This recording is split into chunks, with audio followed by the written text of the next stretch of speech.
This tutorial will take you through the steps of creating a program which will convert a hexadecimal base 16 number to its decimal equivalent. So the first thing we want to do is write down the steps of the program. I'm using Thorny for this, but you could use Visual Studio Code if you wanted.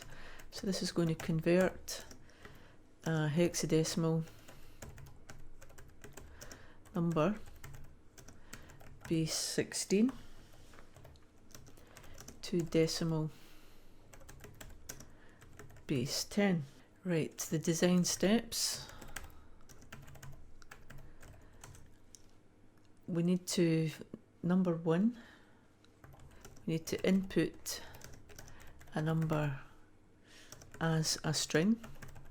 And the reason that we need to input it as a string because each digit has a place value, and we need to treat the number as place values so that we can take each number at its place value and calculate it using base 16. Because we're treating it as a string, we need to remove white space from before and after. And number three, we need to reverse the string.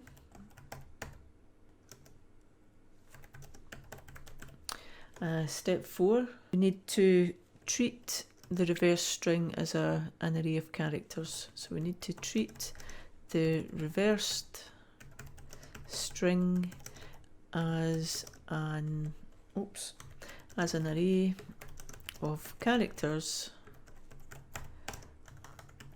where each character represents a place value. Calculate the place value. Now how we can do that is we can take the array position value and multiply that with the base to the power, where the power is the loop index, and that's why we're doing it backwards. That's why we flipped the number, because we can go from 0 through to however number of characters are in the array. Good. And we're going to add the place value to our running total. Right, so let's start with some variables. So we'll have number, and that's going to be a string. We'll have base, and we'll set that to be 16 because at the moment we're just converting a hexadecimal number. And we'll have a converted number variable which we'll set up to be 0 at the moment, and we can use that as our running total. So we want to input the number, so number is assigned input. Now because we're treating it as a string, we don't need to use int or float or anything, so enter a hexadecimal number. Right, then what we need to do is we need to remove leading and trailing white space just in case the user has put some in, and we can do that using the string strip predefined function. So we'll say number is assigned number dot strip, and that should get rid of that. Now why don't we just test that out just to see, so you know what I'm talking about. So we'll say number is assigned space space 23 space space speech mark, and then if we say number and print it out, we've got space space 23 space speech mark, and then if we say number dot strip, and then you can see that it's still a character, but it's taking away the leading and trailing space, white space. So that is the strip predefined function for string. Right, the next thing we want to do, I'm going to just clear that. Next thing we want to do is we want to remove any white space between the numbers. So remove white space between the characters in the string. So what we want to do here is by using another string function, and this time it's replace, and we're going to put two parameters into this one. So number is assigned number dot replace any space with no space. Right, let's test that out to see if it actually works. We'll say number is assigned 2 space 3 space 4 space 5, and then we'll have a look at it, and again you can see that it's got 2 space 3 space 4 space 5. So let's get rid of those spaces. So number dot replace spaces with no space, and then there you go, 2 3 4 5. Right, so that, if you're not sure what any of these predefined functions are doing, then use the shell to quickly test it out.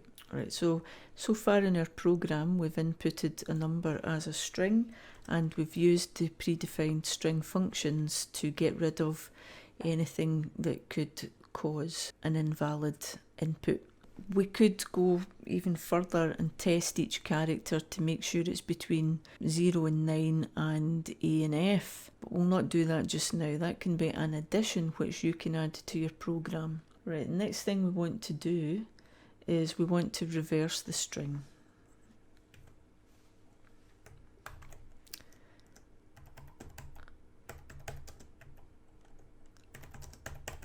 Now the reason that we have to do this, and let me just put in a wee explanation here, because you might think it's an easy thing to do, but it happens to be there is no predefined function to reverse a string in Python. So what we have to do, the easiest way to do this is to slice the string stepping backwards. Now, as I said earlier, the reason we want to step backwards is so that we can treat the index loop variable as the exponent. And as you know, the least significant bit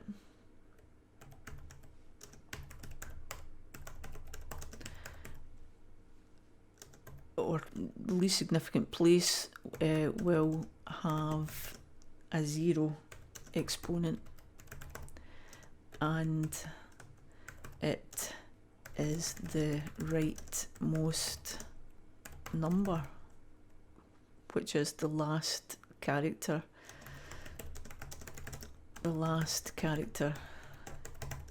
in the string. Yeah, do you see that? Okay, so that's the reason that we're doing that. I hope that's clear to you. Now what we can do, let's do a wee test down here. I'm going to clear this, and let's do a test for slicing. There is a special way to slice. So let's say we set up number to be 1 2 3 4 5, right, and then we want to slice that number. So we say number is number, and then we use these square brackets to and then inside the square brackets we'll say the range that we want to slice. Say we want to show from the first one to position 2, and then hit enter and then show number. What you're left with is the first two locations, 0 and 1. So index location 2 is actually the third one along here, which is why we're returning the 1 and 2. I'm going to clear that and let's try again, and this time we'll reverse. So number is 1, 2, 3, 4, 5, and this time we're going to reverse this number.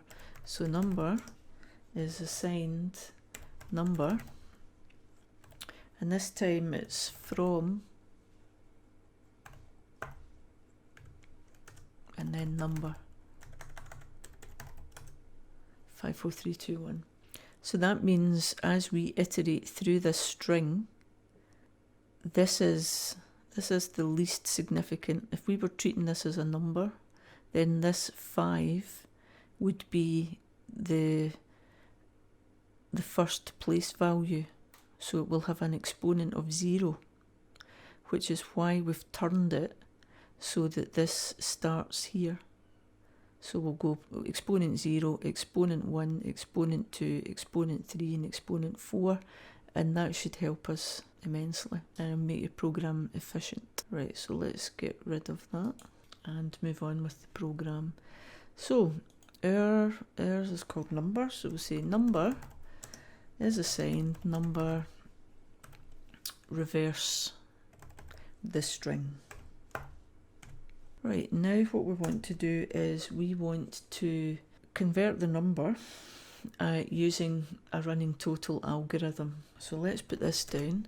So convert the number using a running total algorithm, and let's just put down the steps. Iterate over each reversed character. So let's look at the calculation now of each place value.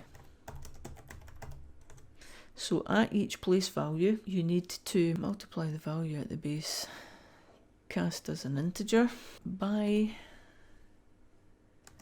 the place value, which is calculated by treating the index as the exponent of the base number using the Python power operator. Okay, now there's another step that needs to be carried out here because it's hexadecimal and we're treating, the number could contain A, B, C, D, E and F. So there's an extra step is required because hexadecimal is base 16 and uses the characters A, B, C, D, E and F for 10, 11, 12, 13, 14 and 15. Right, let's start calculation now. So we're using a loop, so for index in range, and it's the length of the number, and then if number index dot upper is equal to an A, then converted number is assigned converted, this is our running total number, plus, and this is our calculation for handling 10, so it would be 10 multiplied by base, which we've set up as a variable containing 16, to the power of the index. Yeah. Elif number index dot upper, always pop that in just in case the user's entered a lowercase, and it'll save you, it'll make your program more efficient because you won't have to do a complex condition there to test for uppercase and lowercase. And we've got converted number is assigned converted number plus, and this time it's 11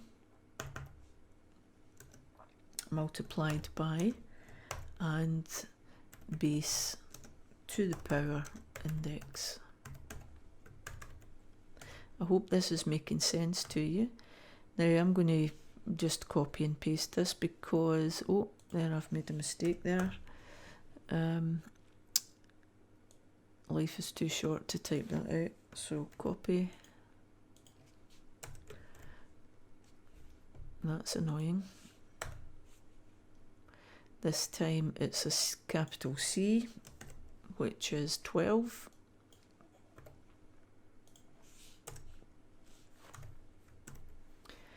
Capital D, which is 13.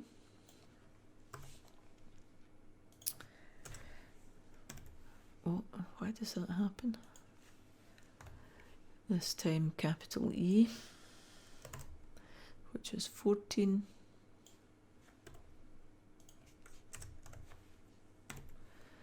Capital F, which is 15. Right, so that's us treated the A, B, C, D and F. Now we've just got the else part, which will be if it's any other number between 0 and 9. So what we need to do to that is converted number is assigned converted number plus, now this time we need to do int because we need to cast the number. So it's int number index. Okay, so that says whatever was at that particular character location in the string, we've now turned that into a number, and we're going to multiply that by base to the power index as normal. And then once we're finished that, we're going to print out the number. So converted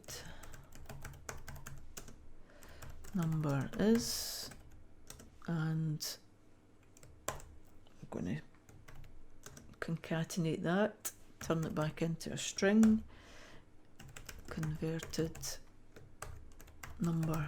Now wouldn't it be good if we knew what the original number, so let's say original number, no, let's just say converted to,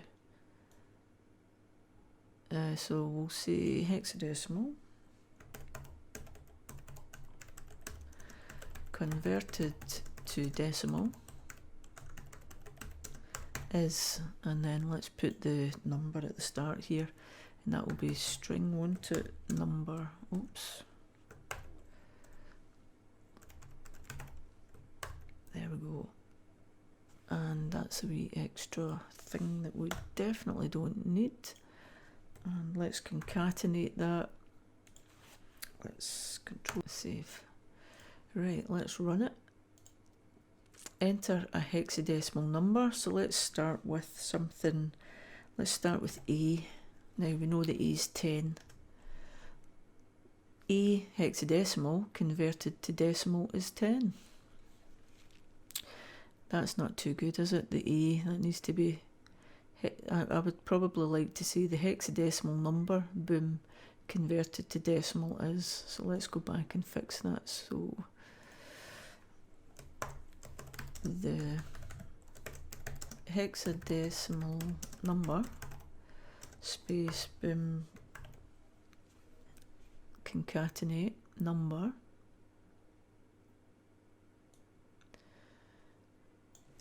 delete that, oops, converted to decimal is. Okay, save that. Let's run it again. Let's try something that we can work out in our head. So what about 1A? 1A, so that should be a 16 plus a 10, so that should be 26. So, oh, look at that. The hexadecimal number A1 converted to decimal is 26. So we need to flip this back. So the hexadecimal number, but let's flip this backwards. So we'll do this again. Okay, save that. Blah blah. A1, we'll try again. No, 1A. That's better. The hexadecimal number 1A converted to decimal is 26 because the first position is between 0 and 15, from 0 to F. The second place value is the 16s, so that will be 16 times 1, which is 16.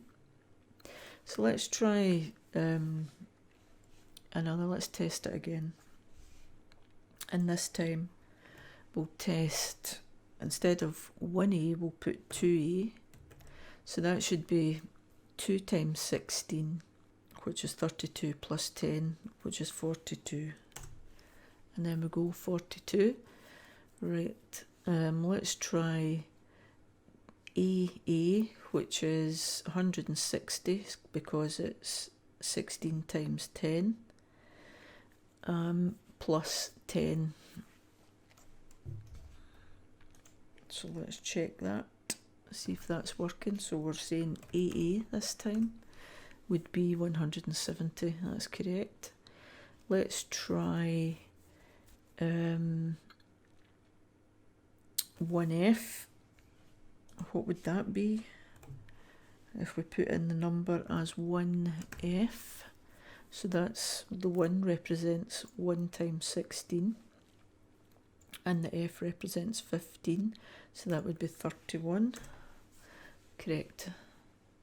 So we do have a working program, and it seemed a lot more complicated than it ended up being. And the reason that we've managed to make it not complicated is because we're using the base and we're using this index as the exponent. So we've created quite an efficient program, and it is essentially a running total algorithm using a fixed for loop.